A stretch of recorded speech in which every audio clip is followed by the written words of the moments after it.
Moi c'est Alan, je suis le chargé pédagogique de la Paris Gaming School et je suis aussi leur pro d'anglais. J'ai grandi aux États-Unis, je suis arrivé en France au collège, j'ai passé mon bac ici et ensuite j'ai eu une licence et un master d'anglais à la Sorbonne Nouvelle et depuis 2 ans maintenant je suis chargé pédagogique de l'école. Personnellement je préfère toujours donner de la liberté à mes professeurs, à mes enseignants pour qu'ils puissent s'adapter avec les problématiques d'aujourd'hui, les problématiques actuelles.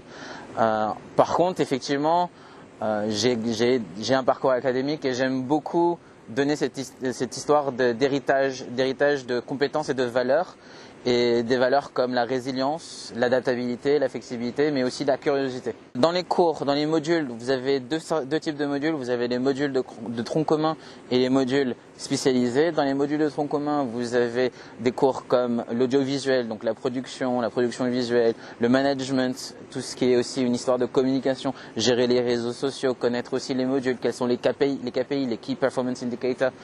Vous avez aussi tout ce qui est personal branding, personal development, pour vraiment savoir à s'exprimer, savoir s'exporter, puisque l'e-sport ne tient pas à être uniquement national, il s'expande de plus en plus à l'international et on peut le voir par exemple avec les Worlds d'il n'y a pas très longtemps que ça touche tout le monde.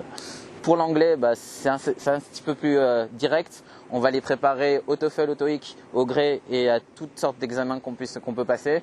Je veux qu'ils soient à l'aise, fluent. I want them to be fluent in English. I want them to be able to speak in English. I want them to be able to leak their idea, to share the idea and to share something specific and work in an English environment. Pour intégrer la formation de la Paris Gaming School, si j'ai 2 conseils à donner, la première c'est d'être curieux, de rester ouvert aux opportunités, de faire attention à ce qui se passe non seulement dans les sports mais aussi dans d'autres domaines comme le business traditionnel ou tout simplement l'éducation ou même l'innovation française si je peux dire. Et le deuxième conseil c'est de s'accrocher parce qu'il y a énormément de choses à faire, il y a énormément de choses à créer. Et pour ça, le plus simple, c'est de croire en soi, c'est de croire en anglais, on dit « to believe in your why so that you have a just cause ».